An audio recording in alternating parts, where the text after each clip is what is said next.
Part 1. The Disappearance of Emily Collins. It was a warm, quiet evening in the suburban town of Lakeview, North Carolina, when the news of Emily Collins' disappearance first hit the headlines. The 32-year-old mother of two, known for her bubbly personality and caring nature, had seemingly vanished into thin air. The community was left in shock, her friends and family grasping at straws to understand what had happened. Emily's last known location was her home. She had kissed her children goodnight and headed out to meet a friend. She was supposed to return by midnight, but she never did. Her husband, Mark Collins, immediately reported her missing the next morning, and the police began their investigation. As the authorities looked into her background, several theories began to emerge. Some speculated that Emily had run away due to marital problems. Others believed she had fallen into bad company, possibly involved in gambling, which could explain her sudden disappearance. The investigation team, led by Detective Sarah Hayes, began to dig into Emily's daily routines, looking for clues to explain her sudden vanishing. The case started to grow cold, but Detective Hayes was not one to give up easily. She ordered a deeper look into Emily's interactions over the past few weeks. What she found next would shock everyone. Emily had been seeing someone. The relationship, though initially kept secret, had been going on for months. The name of the man, Stephen Blackwood, emerged.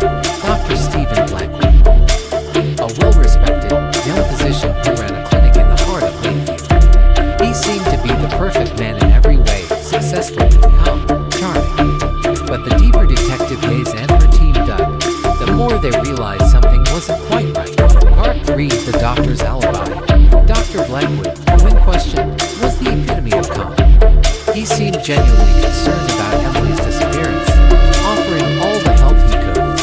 He explained that he had been treating Emily for some minor health issues and had seen her the night she went missing. His alibi was airtight.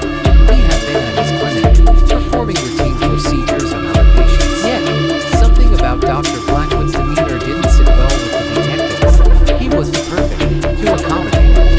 The team began to feel that there was something more to this story, and they pressed further.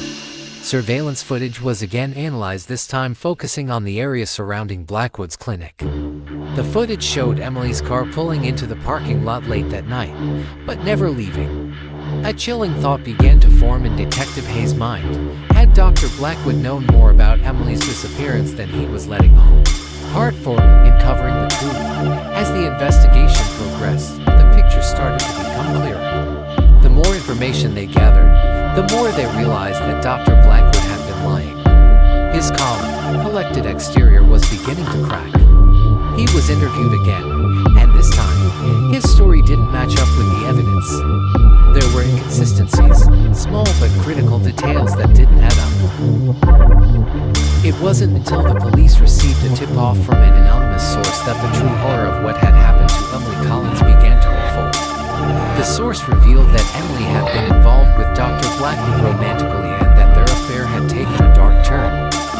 Emily had planned to confront Dr. Blackwood that night, intending to break things off and tell him she was ending the affair. But instead of a conversation, she was met with a cruel, calculated murder.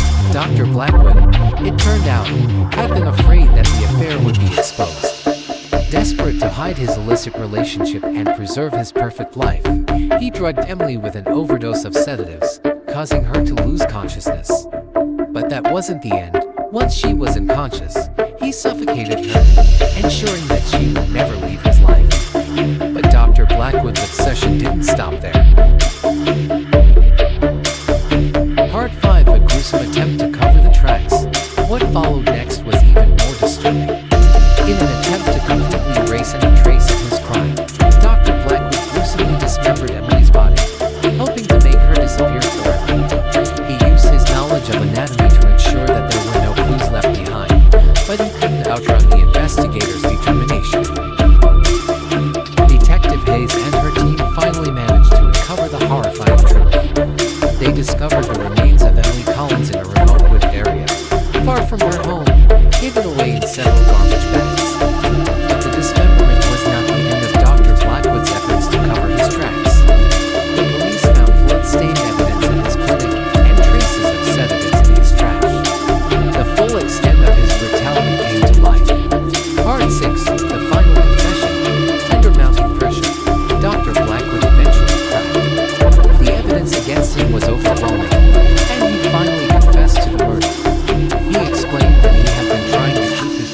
life intact, his career, his reputation, everything. The affair with Emily had been a mistake, and when he saw it slipping out of his control, he had chosen to silence her forever. With the confession in hand, the police arrested Dr. Blackwood, charging him with first-degree murder and desecration of a human body. The community was in shock. A man they had trusted with their health and well-being, a man who had saved lives, had turned into a monster capable of such an unimaginable crime. Part 7. The Aftermath. The case of Dr. Stephen Blackwood became one of the most shocking murder trials Lakeview had ever seen. The town, once a peaceful and trusting place, was forever changed by the revelations of that dark night.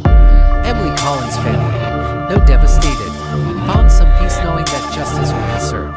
Dr. Blackwood, once celebrated for his medical prowess, would now be remembered for his horrific actions. His downfall was as swift and brutal as the crime he had committed, and the town of Lakeview would never be the same again.